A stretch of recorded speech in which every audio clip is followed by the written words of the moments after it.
Losing a spouse is one of the most painful experiences a person can go through. It's not just the emotional weight of grief, it's the overwhelming number of decisions that suddenly fall on your shoulders. In times like this, it's easy to make choices out of pain, loneliness, or pressure from others. But some decisions can lead to unnecessary regrets, financial difficulties, or even emotional setbacks that make healing even harder.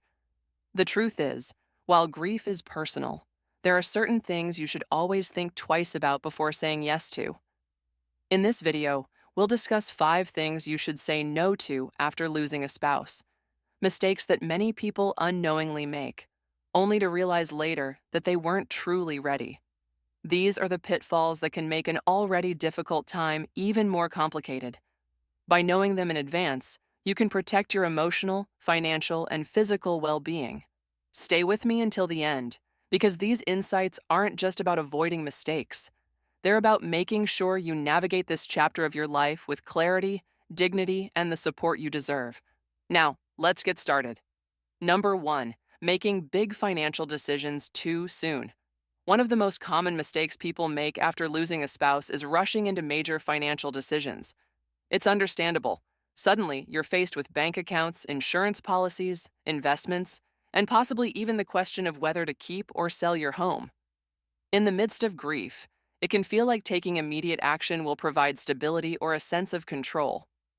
But the reality is, grief clouds judgment, and making irreversible financial choices too soon can lead to regrets down the road. When emotions are running high, decisions that seem logical in the moment might not be the best for the long term. Many widows and widowers feel pressured by well-meaning friends, financial advisors, or even their own sense of urgency to sell their house, move to a new location, or make large investments. But the months after losing a spouse are a time of emotional adjustment, not financial risk-taking. The smartest move you can make is to pause. Give yourself time to process your loss before making choices that could affect the rest of your life. Take the case of 74-year-old Margaret. After losing her husband, she was told by multiple people that she should downsize her home immediately. The idea made sense: less space to maintain, lower expenses, and a fresh start.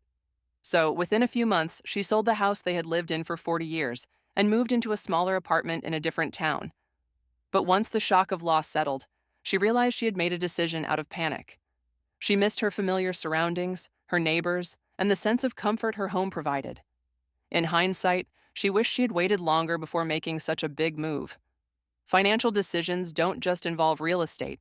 Many newly widowed individuals are targeted by financial predators, people who see vulnerability as an opportunity.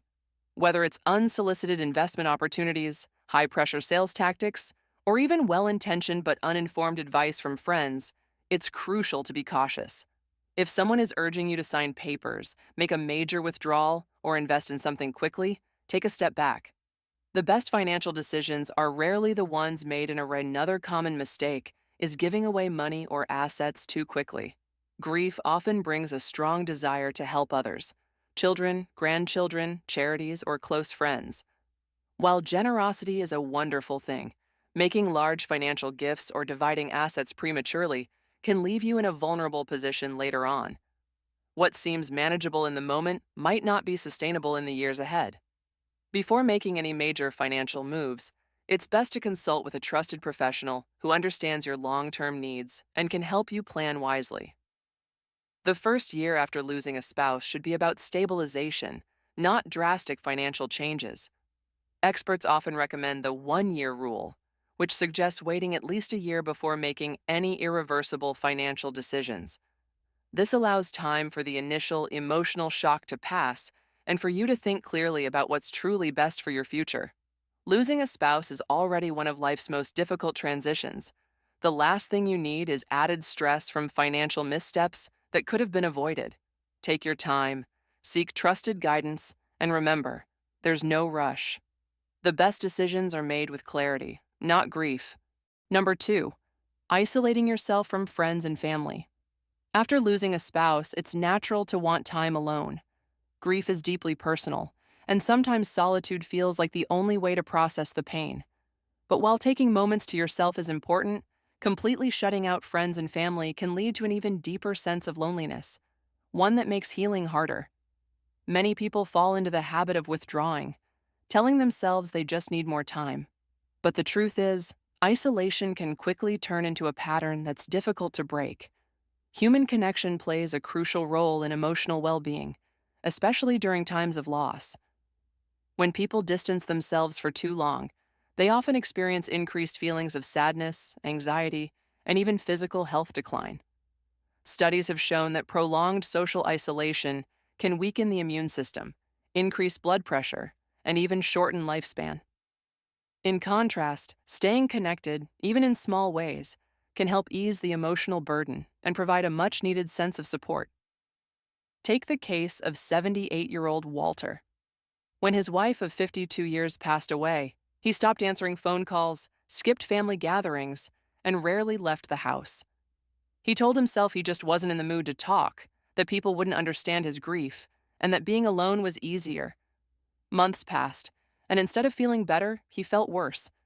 His days blurred together, his energy dropped, and even his appetite changed. It wasn't until a neighbor insisted he come over for coffee that something shifted.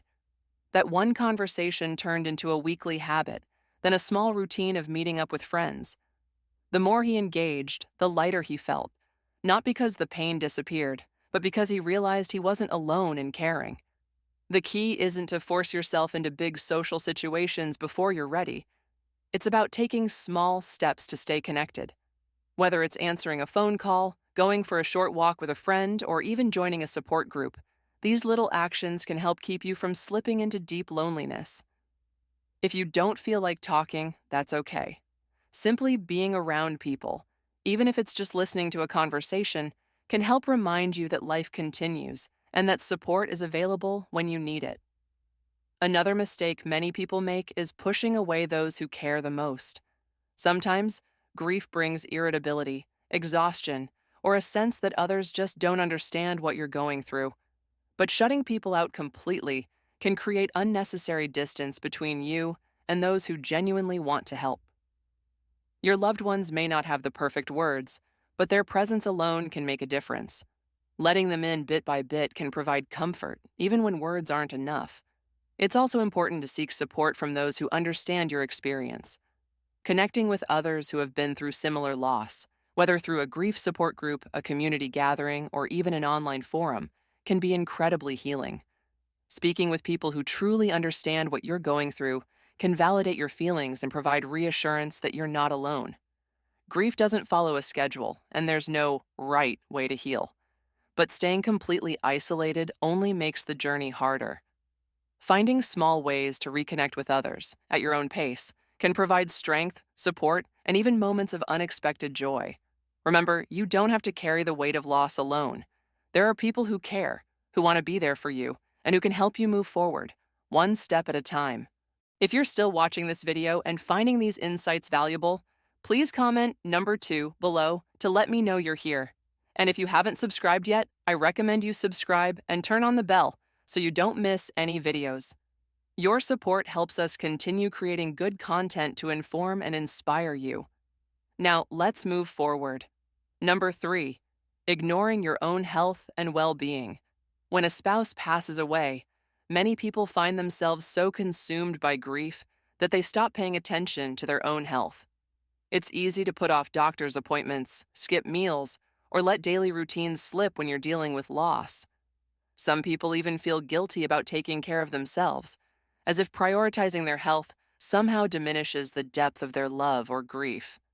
But the reality is, neglecting your well-being doesn't bring you closer to the one you lost. It only makes your journey forward harder.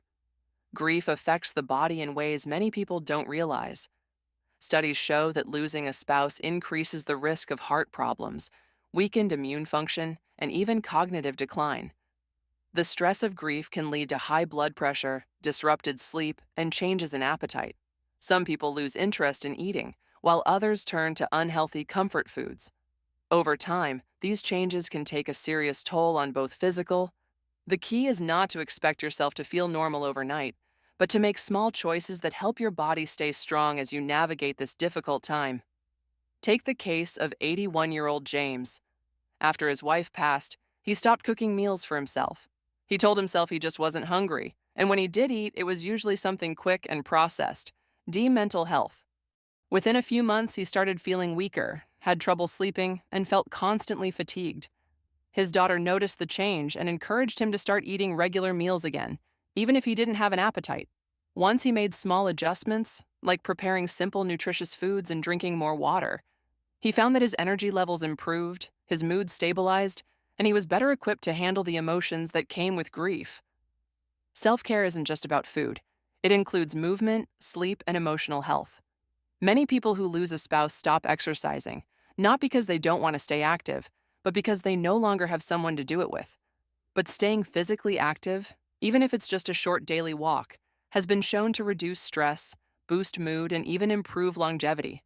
In some cases, joining a local walking group or exercise class can provide both physical benefits and much-needed social connection is another common mistake. Many widows and widowers skip routine doctor visits or delay seeking medical care because they feel too overwhelmed.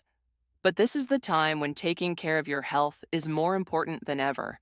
If you haven't been to the doctor in a while, make an appointment. Getting regular checkups, managing existing health conditions, and staying on top of medications can make a significant difference in how you feel physically and emotionally. Mental health is just as important as physical health. Grief can lead to depression, anxiety, and even feelings of hopelessness, especially when combined with isolation. If you're struggling, don't hesitate to reach out for help. Speaking with a counselor, joining a grief support group, or even just opening up to a trusted friend can provide relief and reassurance. You don't have to go through this alone, and seeking support is not a sign of weakness. It's a step toward healing. Your spouse would have wanted you to take care of yourself. Honoring their memory doesn't mean sacrificing your well-being. It means continuing to live in a way that allows you to find moments of peace and strength. It's okay to grieve, to take your time, and to feel the weight of loss. But in the midst of it all, remember that your health still matters. You are still here, and your well-being is worth protecting. Number 4, rushing into a new relationship. Losing a spouse leaves an emotional void that can feel impossible to fill. For many, the loneliness that follows is one of the hardest parts of grief, and the idea of finding companionship again may seem like the only way to cope. While there is nothing wrong with wanting connection, one of the most common mistakes widows and widowers make is rushing into a new relationship before they have fully processed their grief. The emotions of loss can create a deep need for comfort, but making major romantic decisions too soon can lead to more heartache, confusion, and regrets. Grief doesn't follow a timeline, and everyone heals at their own pace. Some people take years before even considering dating again, while others feel ready sooner. But when emotions are raw, the risk of entering a relationship for the wrong reasons is high.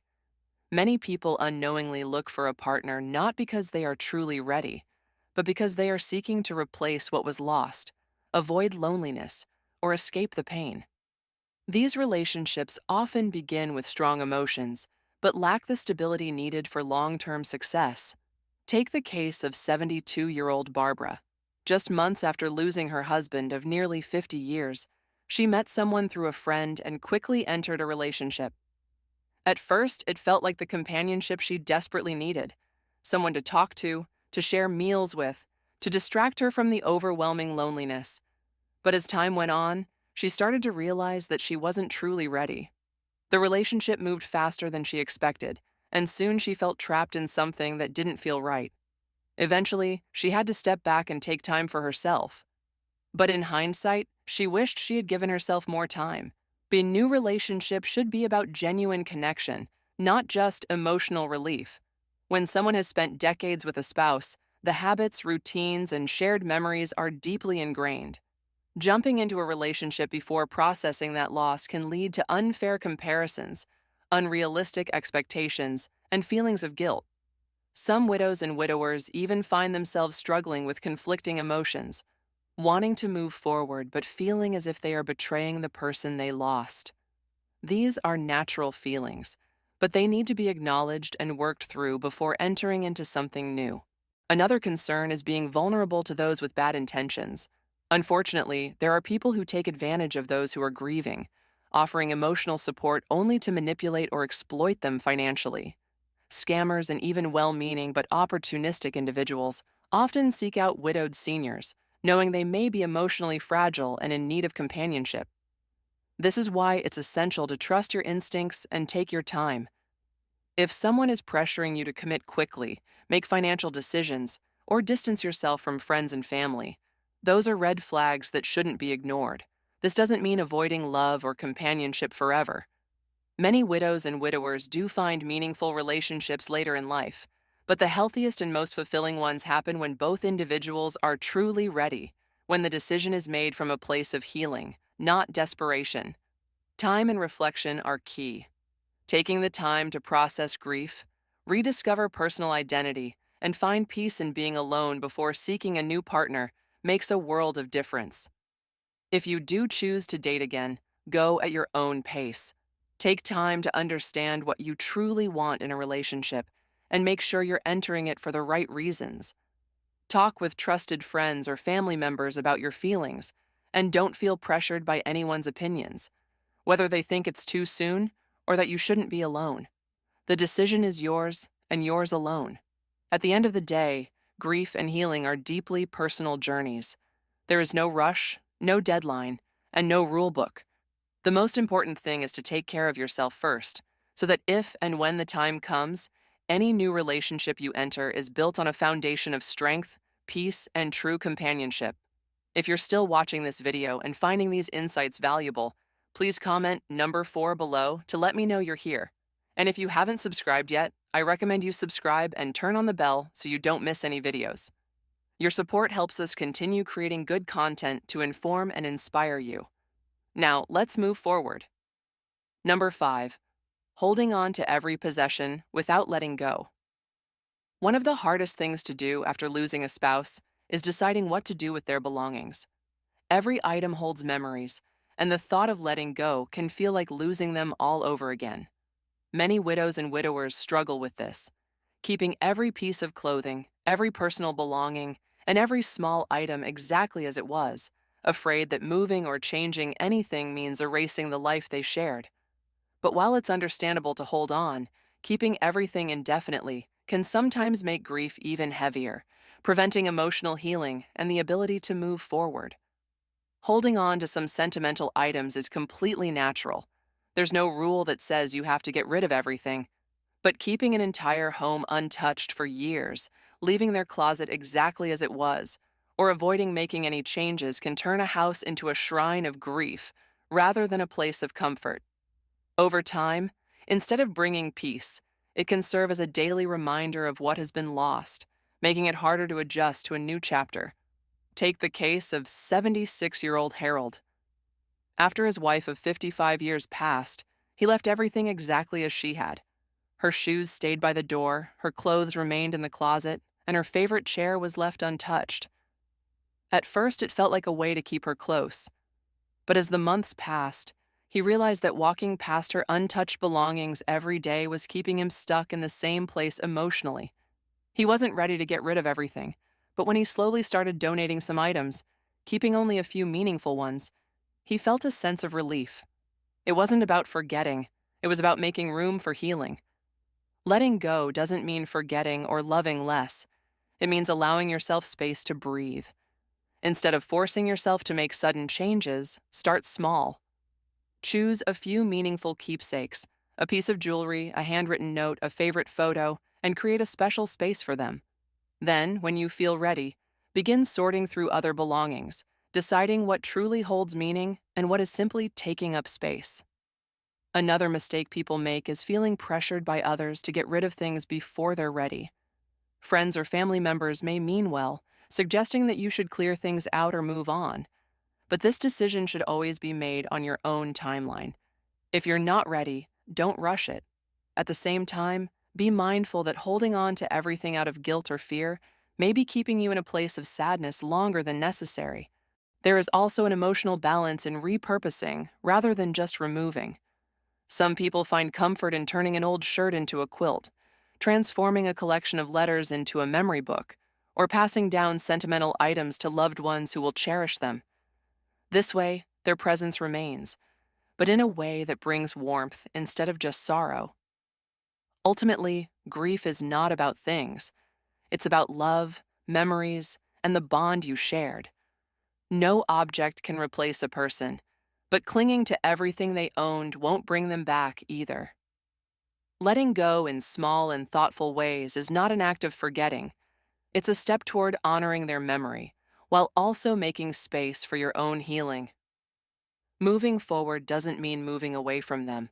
It simply means carrying them with you in a way that allows both love and life to coexist. Final thoughts. Losing a spouse is one of life's most profound and painful experiences. It changes everything: the way you live, the way you think, and even the way you see the future. But in the midst of grief, it's important to remember that every decision you make during this time has the power to either help or hinder your healing.